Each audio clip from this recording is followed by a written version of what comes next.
adventure.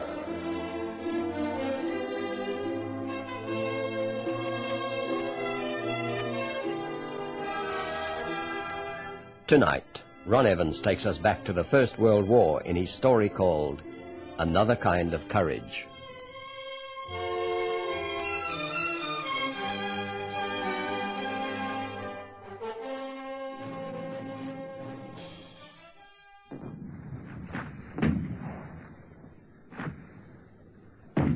The ugly trenches of the First World War scarred the marched countryside of France as far as the eye could see. Heavy rains had turned the earthworks into dark, clinging mud, and the war-weary soldiers who manned them had become more like dull, unthinking robots. There was no glamour here, no bands and parades. Even heroism was rarely recognized, and that was because most of the combatants were heroes in this never-ending struggle for survival. It was a battlefront where 1,000 men could die in an afternoon in a vain attempt to gain an area no bigger than a soccer field. It was also a battlefield where almost as many died from disease as from enemy bullets. Some reinforcements arrived from Britain early in the month, a happening which allowed some of the men to take leave. A long lull in the fighting gave one the impression that the British and French high commands on the one side and the German high command on the other were at a loss as to how to gain the initiative, and this was partly true. There was a German plan, though, which certain officials reckoned would hasten the end of the war, but its implementation was a source of hot dispute before being passed for use. At that time there arrived in the British trenches a soldier, a small, bespectacled man of 30, with a shy, retiring disposition. His name was Private Cyril Corby, who before being called up for military service had been a clerk in a coal yard. He first came to the notice of Sergeant George Brewer on the day a frontal attack was made on 3 German machine gun posts. Many of his company were cut down by heavy fire. But before then, Cyril Corby was already running back, white and shaking with terror. Luckily for Corby, all the officers commanding his company were killed, and only Sergeant Brewer saw his act of cowardice.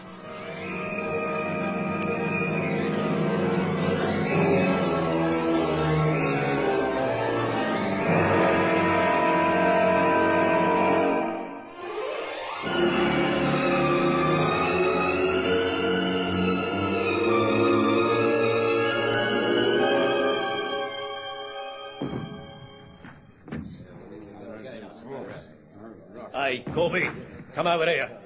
Yes, Sergeant. I saw what you did. I don't quite understand. You ran away, Corby. Halfway across, you turned your back and ran like a scalded cat. I was frightened. The noise, the scream. Cowardice in the face of the enemy is a capital offence. At least when you go over the top, you have some chance. A fighting squad gives you none. Thank your lucky stars nobody else noticed what you did, as well as the fact that we had to withdraw. I might have been dead out there with all the others, sir. You're a soldier, Corby. That's what your king and country pay you for. Yes, Sergeant, but it's no good to me when I'm dead, is it? I hope you're not back-chatting me, because if you are, I'll break your scraggy neck. No, Sergeant, I was only trying to point out that... Shut up! I know what you mean. I've heard it all before. But you've got to think of the people back in Blighty. That's who you're fighting for. Do you want to see them dominated by a bunch of Jerrys under Willie Kaiser, do you? I never knew they wanted to. Well, they do, see. Anyway, the next time we go over the top, I'll be watching you close. And be thankful you're not on the other side. When they make a charge, the officers follow behind and shoot the first man they see what turns his back. You'd have been as dead as your mates now if you'd been a Jerry. Look, I don't want to go over the top again, Sergeant. I just couldn't do it. You've got to. Time and time again, it's orders. And you'll get court-martialed and shot if you don't. Where's your courage, man? If all Englishmen were like you, the country would have been a Spanish, French or German colony by now. I even have to close my eyes when I fire a gun. I can't stand the bang.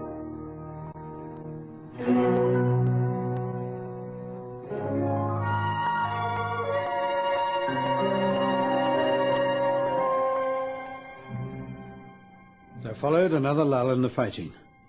2 weeks passed without Corby's unit being called on to do anything more than man the muddy trenches. Corby made no secret of his fear, but of all the men in his company, only Private Eddie Watkins would bother to talk or sympathize with him. Brewer's got his eye on you, Cyril. You'd better watch it. Yes, I know. But there's nothing that I can do about it. He's given you just about every dirty job there is to do. Yeah, it says it will harden me up. Instead, it just makes me feel sick. I've been over the top 6 times, Cyril. Yes, I know, you told me. What I'm trying to say is, I'll look after you when we go next time. Look, there won't be a next time, Eddie. I won't go. You'll have to. The lads know all about you, and they say they're going to push you to the front. They'll shoot you if you don't keep going on. Nobody will ask any questions after. Then they'll have to shoot me. You're making it worse in your mind, thinking too much about it. You see, it'll be all right once we start out. Mind you, it's been quiet. 3 days now, and not a shot from the Jerry trenches. It's like they're not there no more. I've told the Colonel what I think, and he's passed it on, Lieutenant Hawker. Well, I'd like to go and take a look for myself. I know you would. But have you thought that it might be a trap? Well, it's worth the risk. All I need is Sergeant Brewer and 6 men. Once you've passed our own barbed wire defences, there's 500 yards of open ground followed by 3 lines of German barbed wire fences to cross. And if those trenches happen to be manned, you'll be cut up like yesterday's mince. We could go at night. Cloudy, no moon. You'll be taking a gamble against enormous odds, Lieutenant. There's no logical reason in the world for the Germans to abandon their front-line trenches. It just wouldn't make sense. Now, this is the 5th day that no attempt has been made to return our small arms fire. Previous to that, there were constant sniping duels. Now, why has it stopped? Well, perhaps the enemy have had orders to conserve ammunition. Could be a dozen similar explanations. Well, I'd still like to go, sir. All right. All right, Lieutenant. I'll see if I can clear it with the Colonel. Just yourself, Brewer, and 6 men, you say? It's enough, sir. I don't think he'll make any objection. All right. Stop chattering there now. You, Addison, shut up. There's a little job the Lieutenant and me are doing tonight, and I want 6 men to come with us. I won't be asking for no volunteers, because I know you're all fed up and won't. Let me see now. Yes, you with a big mouth, Addison. Come and stand here with me. Sergeant. And your pal Reed, he can come along too. Phillips and Watkins. And Milligan. It's no good trying to make yourself look smaller. That leaves one more. Who'd enjoy the party most? Oh, yes, of course, little Cyril Corby. You can come and join our merry group. But, Sergeant... That's an order, Private Soldier Corby. Over here at the double. I think this little sortie will do you more good than most, if you live through it. All right, you lot, report to the mess. I'll be there to brief you in 5 minutes. I won't do it, Eddie. Honest, I won't. Just the thought of it makes me feel quite... All right. Shut up now while I do the talking. At midnight tonight, we're going over the top. Just the 8 of us. There'll be no noise, no shouting, no shooting. Just fixed bayonets and creeping through the mud. Is that much clear? Yeah, that's right. All right, Sergeant. The Lieutenant has reason to believe that Jerry's abandoned his front-line trenches, and we're going over to take a gander. If they have, that's fine. If they ain't, we're in it, up to our eyeballs. Why would they give up their trenches, Sarge? Search me, son. But the fact is, they ain't done no shooting back at us for a couple of days, have they? Now then, if we get there and find no one, what we do is fire a flare and the rest of the lads will come across and occupy the trenches. If the Jerrys are there, well, it's simply we scarber back here as quick as our legs can make it. You'll be cutting as little as possible and nothing that rattles.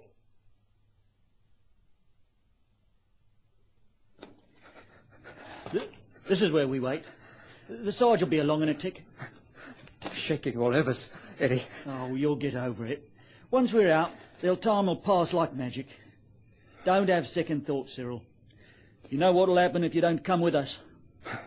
It's a few weeks extra life while waiting for the court-martial. And then 6 bullets from a firing squad. Oh, that's no way to go, Cyril. This way we've got a chance. Perhaps the Lieutenant's right and the Jerrys have moved out.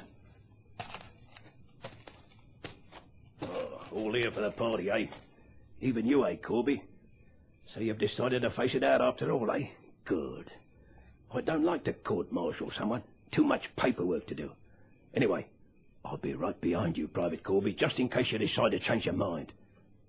fact, I think I'm right in saying that we'll all be keeping an eye on you. All present, Sergeant. Head correct, sir. Well, I trust the Sergeant's properly briefed you, men. I'll go over first. Sergeant, you take up the rear. Righto. Over we go, chaps.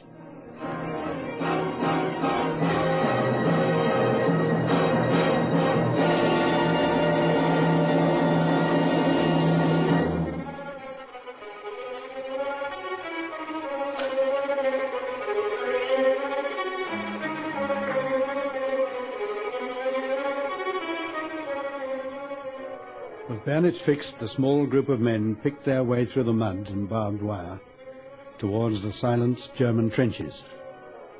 On one occasion, when Cyril Corby tried to fall back in the darkness, one of his fellows pushed him on. It took half an hour to reach the German barbed wire defences, and another 15 minutes for them to cut their way through. Then, cautiously, they approached the earthworks. So far, not a shot had been fired. They grouped together, now positive that the trenches were deserted, and Lieutenant Hawker led them down onto the wooden boards which formed the floor of the trench. It was dark and eerily quiet.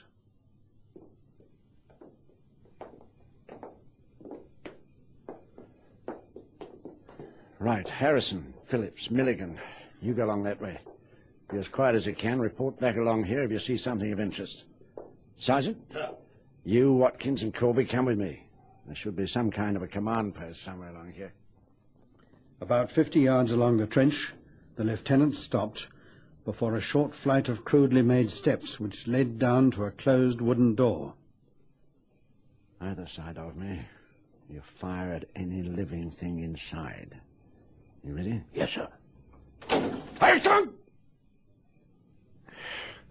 It's all right, chaps. Place is empty. All right, close the door behind you, Corby.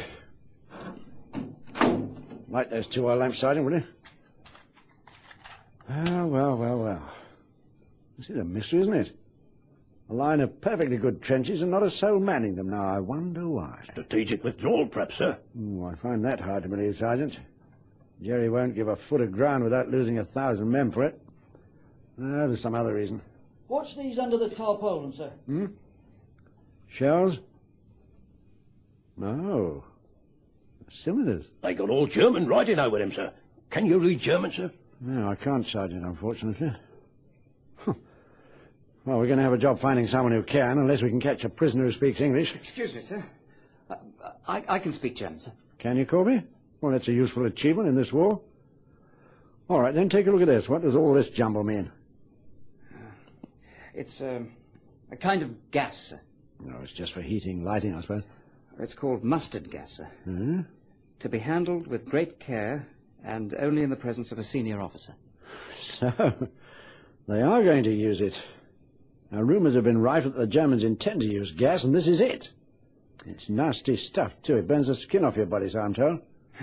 Well, it says here that before releasing, it must be ensured that there is a breeze blowing directly towards the enemy lines, sir. Well, that makes sense.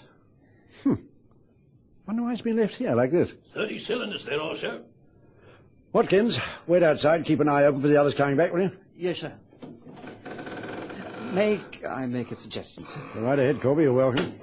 The Germans aren't likely to have their front-line trenches manned if they're ready to release this gas, sir. Wouldn't it be more likely that they've left here just enough men to do the job? That's good thinking, Corby. Yeah, but if that's so, where are these men? Well, somewhere close by, sir, I'll bet. And why leave this stuff unguarded? That's damn careless of them.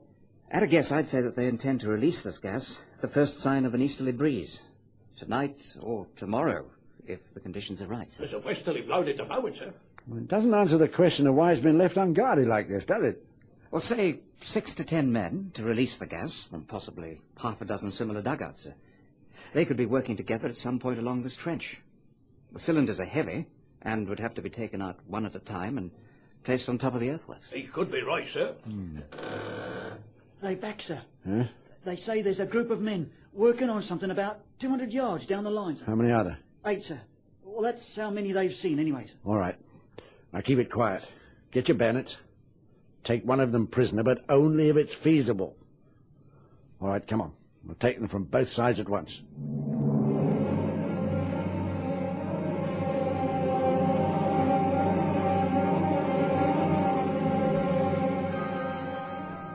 Lieutenant Hawker separated his small group and attacked the toiling men at the soft note from his whistle. It was quick, silent and deadly. In a few seconds the Germans lay dead, and Watkins was the only British casualty, having cut his thumb on a German belt buckle. Well, that's that. Pity we didn't have the chance to take a prisoner. Corby could have asked him a few leading questions. Still, it's pretty obvious what they were up to, lining the trenches with gas cylinders. One of these Jerrys was an officer, sir. Good. Well, search his clothing, see if he's carrying any orders. Corby, look over anything of interest, will you? There's a good chap. Shall I fire the very pistol and bring the lads over, sir? Well, now, that's something of a poser, Sergeant. Just hold it. It's difficult to say where the concentrations of German troops are. If you've been using your eyes, you'll have noticed that this line of trenches is linked with those in the rear. Our chaps could be overwhelmed by a strong counterattack. No. I think we'd better find out more before we bring him over here. It's darker than Satan's eyeballs, sir. We'll need some daylight to find out how the Jerrys are placed. Yeah, exactly. In fact, our own position could be precarious. These men we've killed could be getting relieved, which means we can expect trouble shortly. And that, in turn, could lead to an alarm being given along the whole German line. Yes, Sergeant. I think we'd better do it hush-hush and just hope for the best. You got anything of interest there, Corby? Oh, only his identity documents, sir. Oberleutnant Hermann Wasser. Oh, where have you been to, Watkins? Just wanted to see how many of them cylinders they took out, sir. More than 50 there is, sir. Well, it's a lot, but it's not enough for what they were obviously planning. What with killing this work party, I don't think they'll have a chance to use this stuff tomorrow. If conditions are right, High Command will no doubt launch an attack tomorrow to prevent its use. All right, there's nothing much more we can do here. Somebody's coming, sir. Damn it all! All right, we'll have to take him on and hope for the best. Now, no shooting unless necessary. Milligan, Phillips, Watkins, get over there and wait till you hear my signal. If we're heavily outnumbered and you hear me blow twice, make your own way back across no man's land. Right, we'll climb over here. Where's Corby? He was here a second ago, sir. Blast that man! Peter's done a bunk. I should have kept an eye on him. All right, never mind, Sergeant. Come on, follow me.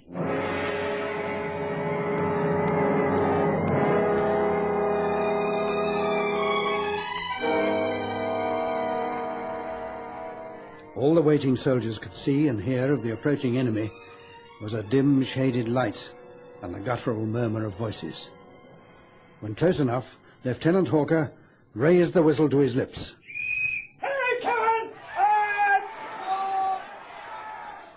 The Germans had been walking two abreast up the length of the trench, and the British had to fire almost blindly. Their enemy reacted quickly and returned the fire as they scattered up the inclines on either side of the trench. It was then that Lieutenant Hawker realized how many men there were. Certainly no less than 30. He blew his whistle again. The British soldiers quickly broke off the engagement and withdrew as best they could.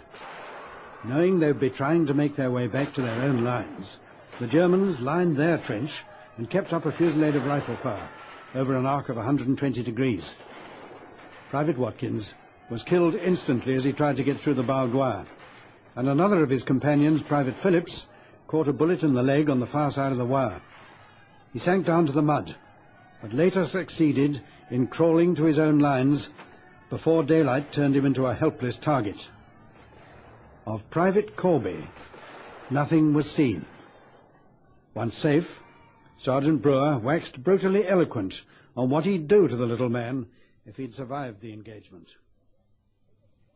I'll turn him inside out and spill the blighter's guts all along the front line.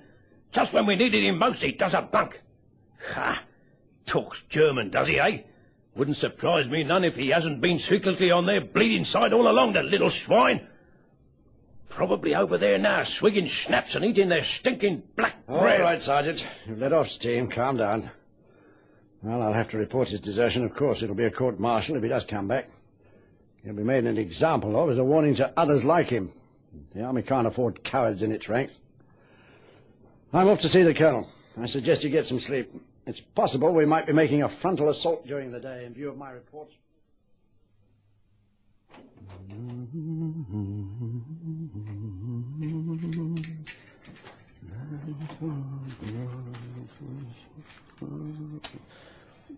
You! Why, you measly little rat! What are you doing in there? I was waiting for you, Sergeant. I wanted to tell you that... Shut up! Do you know what I'm going to do with you, eh? I'm going to break every bone in your miserable yellow body. While your mates are getting shot down, what are you doing, eh? Crawling like a pig across no man's land. Sergeant... You ain't going to get away with it, Corby, I swear it. The lieutenant's reporting what you did. But you're going to be in no physical condition to attend a court-martial for some time to come. Please, Sergeant, There's let me nothing to explain. Yellow-bellied rats don't have to explain. Their actions speak for themselves. Sergeant, I want to tell you that I was... Shut up! I'll break every bone in your body twice. You've got a choice, Corby. Put up your hands to defend yourself or stand there and get broken peacefully.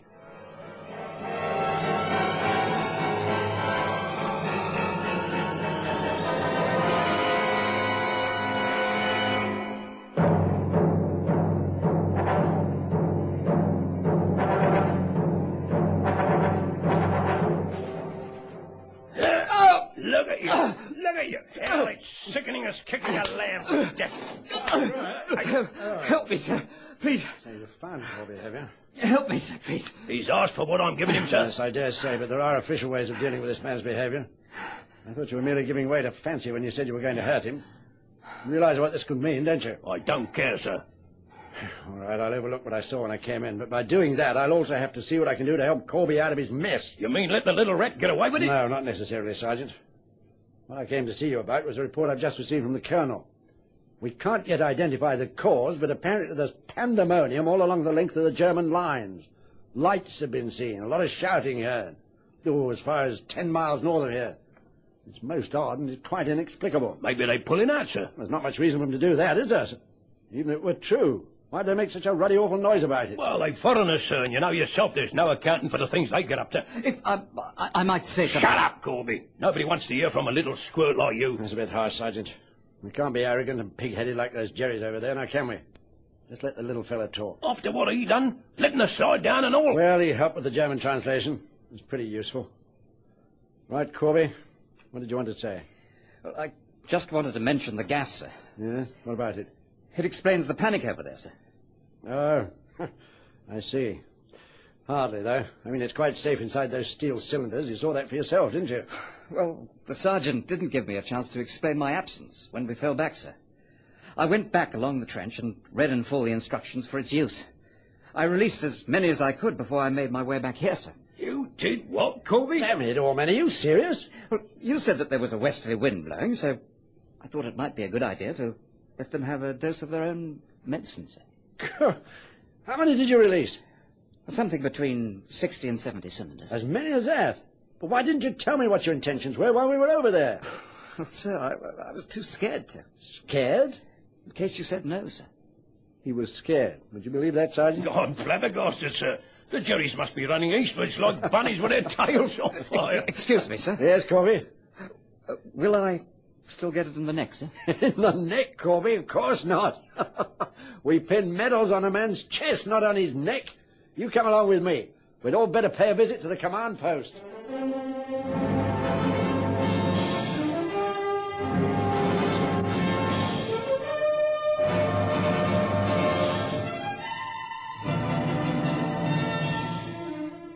High Adventure is produced by Henry Diffenthal.